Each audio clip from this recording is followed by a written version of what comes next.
Ada satu video saya lagi abang posting terkait tentang buaya darat. Itu yang mau saya tanya. Saya memperkenalkan ada 4 jenis buaya. Satu buaya benaran. Satu buaya cinta. Yaitu buaya cinta adalah orang yang sudah punya keluarga, punya istri, tapi punya pacar di luar, tapi tetap tanggung jawab kepada istri dan anak nomor 1. Yang ketiga, buaya darat. Buaya darat ini adalah orang yang punya istri, tapi juga punya pacar-pacar di luar dan kawin terus, gitu loh. Satu lagi, tapi dia masih memperhatikan anak istri. Yang terakhir adalah buaya jahanam, yaitu punya istri, nikah, dan anak istrinya dibuang.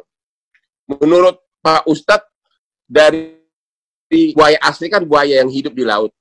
Dari buaya cinta, buaya darat, buaya jahanam, ada nggak satu yang buaya cinta masih bisa dibenarkan nggak? Secara agama maupun secara moral. Kalau dalam Islam Bang Otman, dia ada batasan.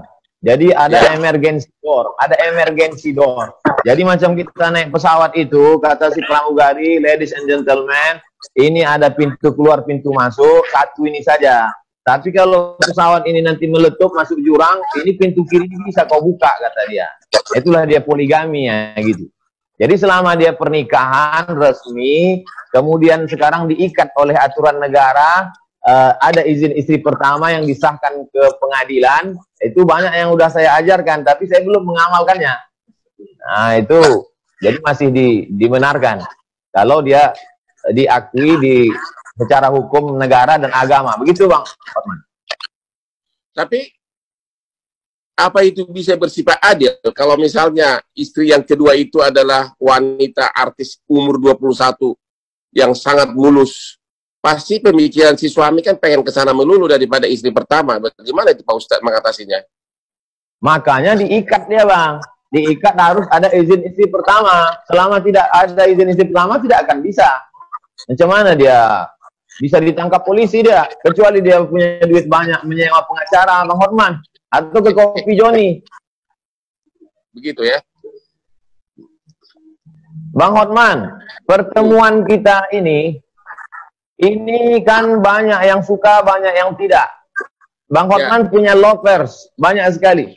Abang ada cemas nggak? Tiba-tiba nanti lovers abang menjadi hater.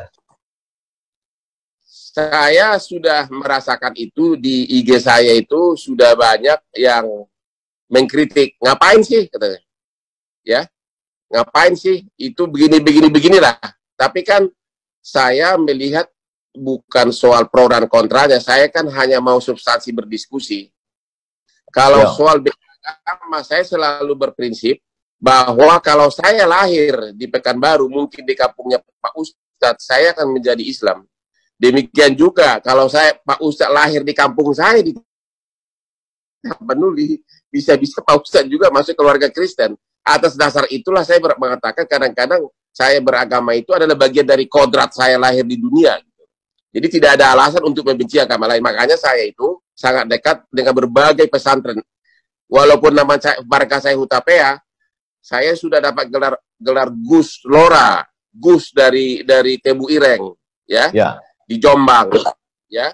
Saya juga dapat gelar Lora dari Ketua PBNU, dan saya udah berapa kali ceramah di Tebu Ireng, kemudian juga di Lirboyo di Kediri, dan bahkan di Padang. Dan di situ saya melihat bahwa kehidupan di pesantren itu ternyata beda total dengan anggapan orang luar, seolah-olah pesantren itu adalah Bang Hotman dipersaudarakan, pertama sama-sama manusia, bukan buaya. Kemudian yang kedua, kami sama-sama orang Indonesia. Kalau bahasa agamanya, ukhuwah wataniyah, bersaudara karena sebangsa setanah air. Yang kedua, ukhuwah insaniyah, bersaudara karena sama-sama manusia. Lalu kemudian dimanapun kita lahir, lalu setelah dewasa dalam ajaran agama saya diajarkan untuk mencari, untuk meneliti, dikasih Tuhan akal untuk berpikir. Lalu kemudian dalam Quran itu ada namanya surat Al-Mumtahanah ayat 8, Isinya, kalau orang yang berbeda agama denganmu itu tidak mengusirmu dari kampung halamanmu, tidak membunuhmu, tidak memerangimu, tidak mengusirmu, maka kau balas dia dengan dua.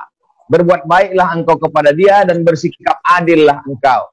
Oleh sebab itu, ketika abang menawarkan ke Kopi Joni dialog, saya merasa Kebetulan ini saya biasanya dialog itu tidak menulis pertanyaan, Bang Hotman. Tapi malam ini saya khawatir salah ngomong, jadi saya tulis. Oke. Pak Somad ini kan sudah banyak fansnya. Jadi apapun yang diucapkan itu sering bisa kadang-kadang sensitif. Ya. Itu bisa mengandung pro dan kontra, terutama yang berbeda agama, seperti mungkin saya juga ngikutin ada pro dan kontra sebelumnya, tapi saya tidak mau membahas itu, ya. Tapi dengan peranan Pak Somad yang sudah banyak fansnya itu, ya saya juga menyarankan agar lebih lembut, lebih akomodatif gitu loh, terhadap yang juga beda agama, sehingga lebih banyak fansnya nanti gitu. Begini Bang Orhan, kisaran. Jadi satu gang itu macam-macam agamanya. Lalu kemudian setelah saya belajar agama, saya ceramah. Ceramah itu ada yang tablik akbar di tengah tanah lapang, ada di stadion. Jadi bisa dengar ceramah saya satu persatu. Adapun yang diviralkan orang itu konteksnya pertama di dalam masjid. Sholat subuh, menjawab pertanyaan orang. Dan itu sudah kira-kira 4, 5, atau 6 tahun. Saking lamanya saya pun tidak ingat entah kapan. Di dalam masjid, tidak untuk publik, menjawab pertanyaan orang. Nah, jadi itu perlu saya jelaskan kronologisnya, karena kita video ini kadang dipotong-potong. Nah, saya pun tak ingin bahas itu, sebagaimana Bang Hotman juga tak ingin membahas itu. Saya kira sudah saya clearkan. Terkait tentang saya lihat Bang Hotman mencuci obat pakai deterjen, kemudian pakai masker, kemudian melockdown diri. Itu sebetulnya Abang sedang mengajak apa dan gimana sebetulnya sikap terhadap corona ini? Saya tiap malam itu selalu nonton TV-TV luar negeri. Saya nonton CNN internasional, saya nonton berbagai TV luar negeri. Saya melihat seperti di Amerika, sudah hampir 120.000 orang meninggal. Sehingga saya percaya bahwa tidak mungkin 120.000 orang meninggal hanya karena percikan ludah. Pasti ada cara lain yang membuat orang begitu banyak, yaitu antara lain melalui udara yang dari nafas dari si yang positif. Itulah membuat saya jadi parno, sehingga mesra hati-hati. Itu sebenarnya karena saya terlalu banyak, saya nonton semua kejadian di Brasil, di Italia, di Amerika, ya. Di Amerika sekarang sudah hampir 120.000. Nggak mungkin dong 120.000 itu kena percikan ludah. Pasti penularannya itu pasti di luar selain ludah pasti ada. Itu makanya saya apa boleh buat di rumah saya itu hampir di semua sudut ada sanitizer, ada semprotan. Udah nggak tahu deh, udah kayak parno begitu. Sekarang belum beraktivitas normal, Bang Hotman, masih di rumah saja.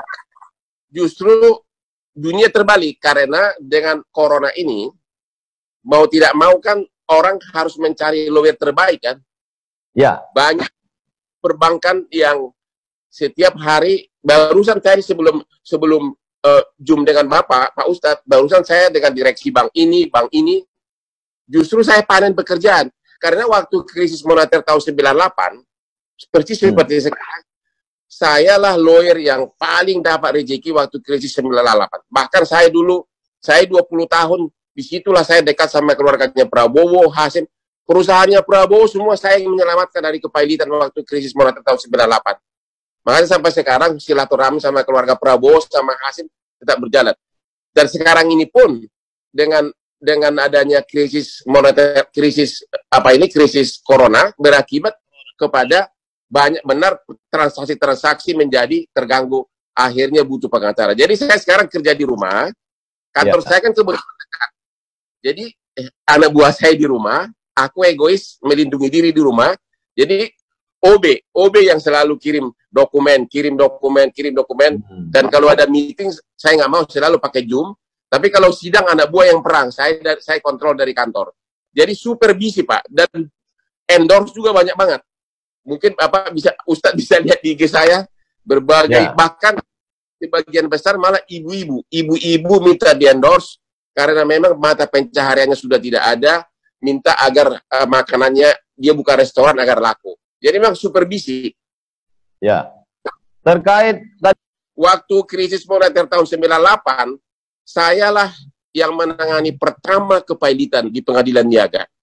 Dan pada saat itu hampir semua perkara kepailitan saya yang pegang. Hampir termasuk PT Kiani Kertas, punya Pak Prabowo juga saya yang bela lolos dari kepailitan. Itu di situ saya dapat ratusan miliar rupiah. Ya, ratusan miliar rupiah. Karena memang waktu itu kan dolar hampir 20.000. Ya, jadi perusahaan susah. Dan ini pun dengan corona ini bakal menggila di perkara. Tapi belum sekarang. Orang-orang debitur, para konglomerat masih sebagian besar masih sembunyi di Singapura.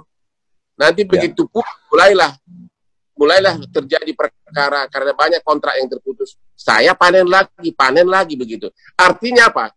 Kualitas akan selalu dicari orang. Saya 20 tahun, Pak, join sama Dr. Nono Anwar Makarim, Harvard Group. Bapaknya Nadiem Makarim, yang Menteri Pendidikan. Dulu Nadiem Makarim ini anak kecil waktu saya sudah join sama bapaknya. Saya 20 tahun di Makarim Taira International Firm. Saya 4 tahun di Australia dengan pengacaranya 700 orang. Seperti yang saya bilang tadi, itulah yang membuat saya menjadi out of the box. Apapun persoalan hukum bisnis, otomatis dari otak saya itu dalam bahasa Inggris sudah otomatis lancar. Akhirnya dalam musim corona ini, akhirnya orang akan mencari. Orang akan selalu mencari. Kira-kira begitu. Sombong dikit boleh, Pak Ustaz?